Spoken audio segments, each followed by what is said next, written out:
Olá, estamos de volta para gravar o terceiro vídeo da aula de número 8 sobre aplicações da integração. Agora nós vamos falar sobre uma distribuição contínua de massa, conforme prometido previamente. E então vamos considerar, vamos supor que nós vamos fazer não um pãozinho, uns pãezinhos de queijo, bolinha, mas nós estamos num momento loucura total. Então nós vamos amassar mais ou menos a nossa massa, de um jeito que ela fique uma distribuição ali. A gente faz aquela massa belíssima de pão de queijo, né? Ela fica bem amassada, tal, mas a gente tem que alimentar um gigante. E aí esse gigante que é um pão de queijo gigante, então a gente vai jogar essa massa ali numa formação, numa geometria mais ou menos estranha, não muito bonitinha, né? Por exemplo, digamos que a gente esteja num momento artístico, a gente faça a assadeira, a gente jogue a massa com essa característica aqui, né? Bem assim, diferente, né? Porque o gigante tem o seu apetite estimulado pelo visual do pão de queijo, um gigante mineiro que come pão de queijo. Então, a gente jogou lá e a pergunta é onde é que... Aí nós temos que impressionar ele também, né, carregando aquela assadeira apenas em um dedo. E a pergunta é onde é que nós seguramos. Novamente, tem o método da busca exaustiva ou o método sistemático. Qual seria, então, o método sistemático? Para fazermos isso, o que nós queremos fazer é considerar, tratar então que esse pão de queijo está numa assadeira que vai de A até B, e tem massa de pão de queijo aqui distribuído, desta maneira, segundo uma certa função f de x, ao menos este lado da massa do pão de queijo, a outra não, ele está bem perfeitinho. E aí vamos tentar descobrir como é que como é que esse pão de queijo, então onde está o centro de massa.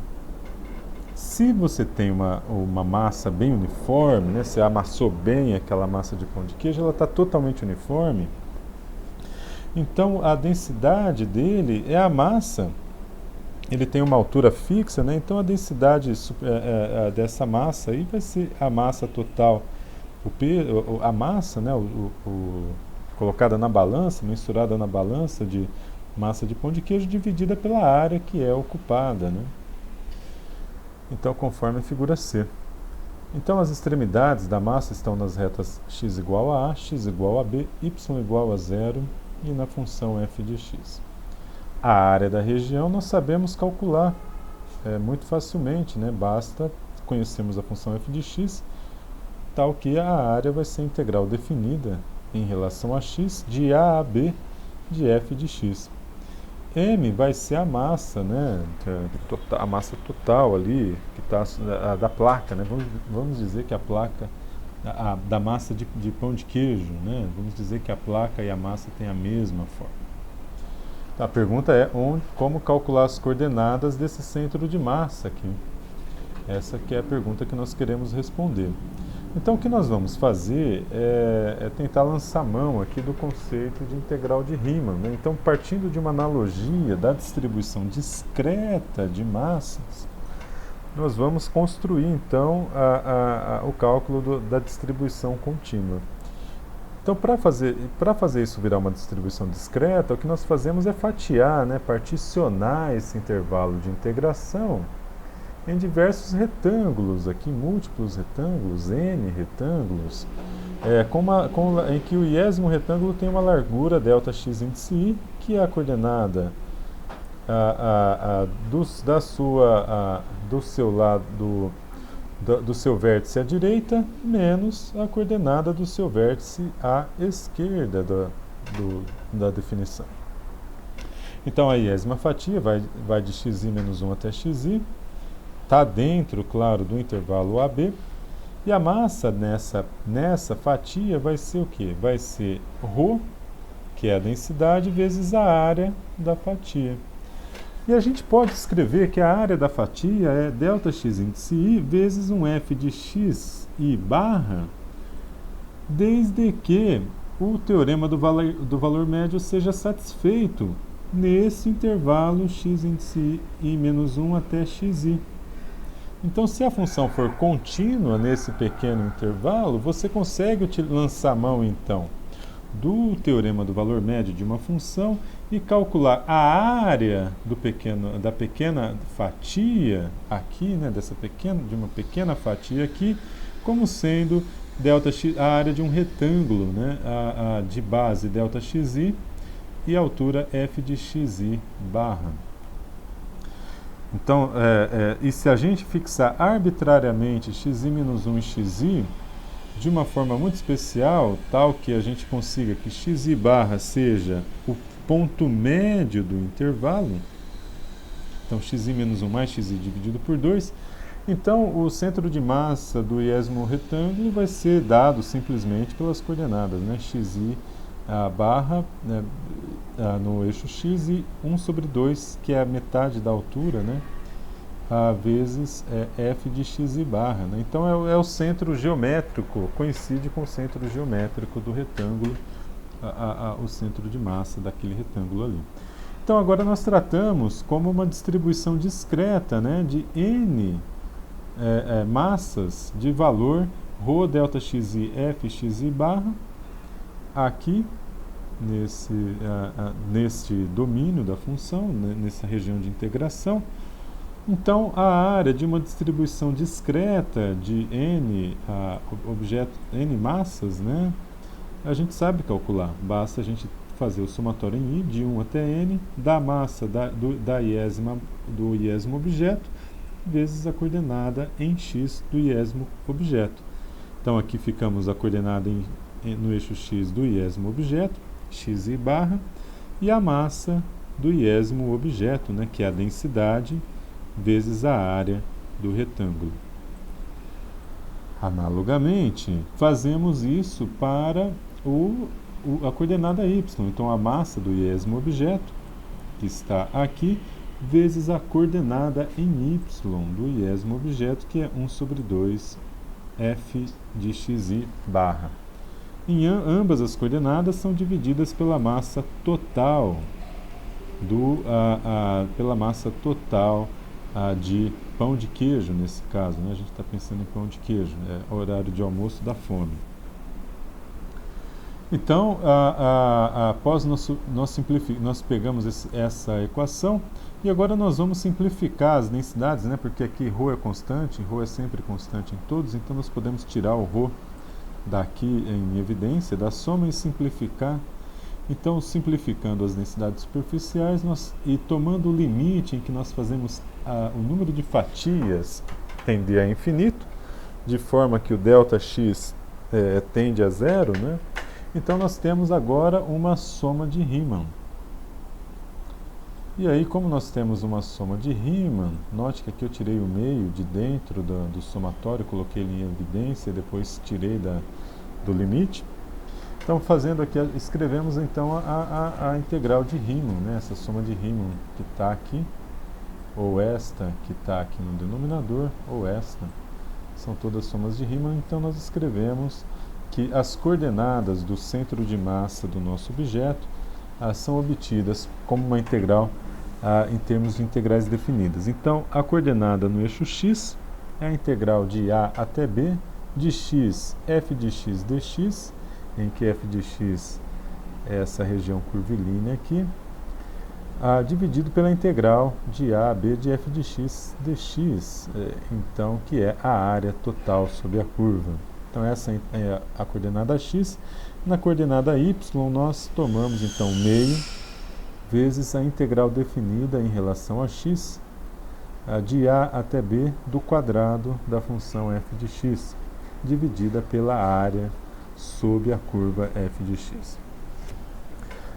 Essa expressão, naturalmente, né, a gente conseguiria, se necessário, a gente conseguiria definir, inclusive, o centro de massa quando tivéssemos a área entre duas funções, né?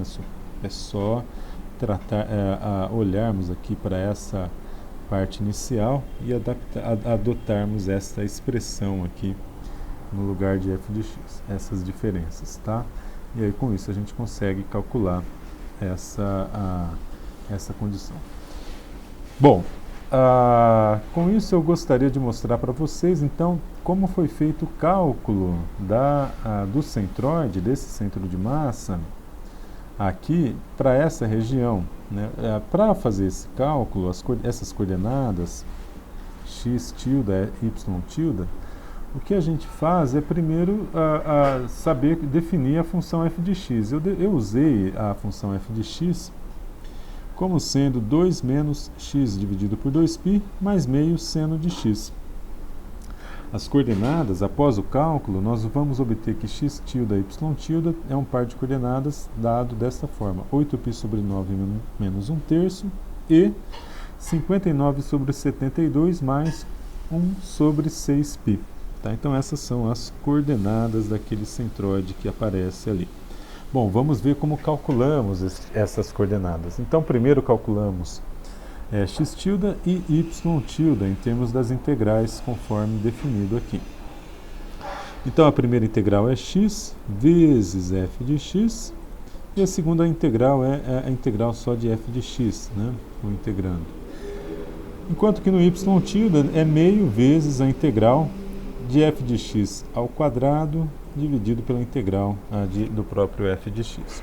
Então vamos resolver primeiro a integral dos denominadores, né? Calcular a área sobre a curva f de x. Então isso vai ser a integral de 0 a 2π de 2 menos x sobre 2π mais 1 sobre 2 seno x. Então a primitiva de 2 é 2x, a primitiva de menos x sobre 2π é x ao quadrado sobre 2π vezes 2, então dá 4π, menos a primitiva de seno de x é menos cosseno de x, tá? E aí a gente aplica o teorema fundamental do cálculo, né? Então é a primitiva em 2π menos a primitiva em 0 e o resultado é 3π. Então essa é a área sob esta curva. Agora nós vamos calcular o numerador em x tilde. Estamos aqui, então, queremos calcular a integral desta função. X, abre colchete, 2 menos x sobre 2π mais meio seno de x. Então, nós primeiro aplicamos a distributiva. Ficamos com a integral, então, de 2x menos x quadrado sobre 2π mais meio x seno x. E aí a primitiva de 2x é x ao quadrado. De x ao quadrado sobre 2π é x ao cubo sobre 3 vezes 2π. Dá 6π, note o sinal de menos aqui. E a primitiva de 1 sobre 2x seno x, eu vou tirar o 1 sobre 2 em evidência. A primitiva de x seno x é menos x cosseno x mais seno de x. Vocês podem verificar se eu acertei no cálculo dessa primitiva, fazendo a derivada dela, né, derivando este termo aqui, verificando se ele fica igual a este termo. Esta é uma coisa que vocês podem fazer, e a outra seria calcular de fato essa integral usando o método da integração por partes. Como eu estou assumindo que vocês já têm fluência em fazer esse tipo de cálculo, eu não vou apresentá-lo aqui. Então agora só devemos efetuar a primitiva em 2π menos a primitiva em 0, e o resultado desta operação vai dar π vezes 8π sobre 3 menos 1. Então com isso nós obtemos então o cálculo de x tilde, tá bom? Dividindo esse termo por este. Por fim, vamos calcular o numerador de y tilde. Agora nós temos que levar f de x ao quadrado. Tá? Então o quadrado do primeiro mais o quadrado do segundo mais o quadrado do terceiro. Aplicamos, né, menos 2 vezes o primeiro pelo segundo.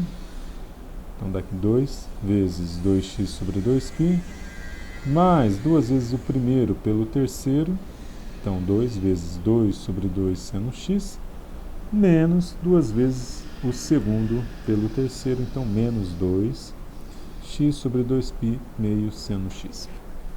Então essa é a integral que nós queremos calcular, e a primitiva, né, do primeiro termo é 4x, do segundo termo é x ao cubo sobre 3, do terceiro termo, ela tem esta primitiva aqui, x sobre 2 menos seno de 2x sobre 4, O quarto termo, a primitiva dele é x² sobre π. O quinto termo, a primitiva de seno de x é menos cosseno, então menos 2 cosseno. E por último, a primitiva desse termo aqui, que nós já conhecemos, né? Então deixamos um 1 sobre 2π, menos 1 sobre 2π em evidência, e a primitiva é menos x cosseno x seno x, obtido também aqui neste caso anterior. Então nós efetuamos, né, aplicamos o teorema fundamental do cálculo, efetuamos a primitiva em 2π menos a primitiva em 0, o resultado dá meio mais 59 sobre 24π. Uma pergunta importante a se fazer é: mas professor, como você calculou a integral de seno ao quadrado de x dx? Bom, eu resolvi essa expressão lembrando que a integral de seno, a primitiva, né, como é a primitiva de seno ao quadrado de x dx, então, ou a primitiva de seno ao quadrado de x, perdão. Então, se você utilizar essa igualdade, seno ao quadrado de x igual a 1 menos cosseno de 2x sobre 2, então fica mais tranquilo encontrar a primitiva, né, porque a primitiva de meio é x sobre 2 e a primitiva de menos cosseno de 2x sobre 2 é menos seno de 2x sobre 4. É só derivar, inclusive, que você verifica esse resultado. Bom, com isso nós concluímos este cálculo, né, do centro de massa da assadeira com o pão de queijo gigante para agradar a um gigante. Aqui, né, essa assadeira bonita, fofa, ela lembra um pouco aquela calçada lá do Rio de Janeiro, se não me engano é Ipanema, é Copacabana. Aguardo respostas e desejo uma boa sorte resolvendo os exercícios sobre este tópico. Um grande abraço e até o nosso próximo vídeo, quando vamos falar sobre a aplicação dos métodos de integração à teoria das probabilidades e alguns dos conceitos usados neste tema sobre cálculo do centro de massa serão de grande valia. Um grande abraço e até breve. Tchau, tchau.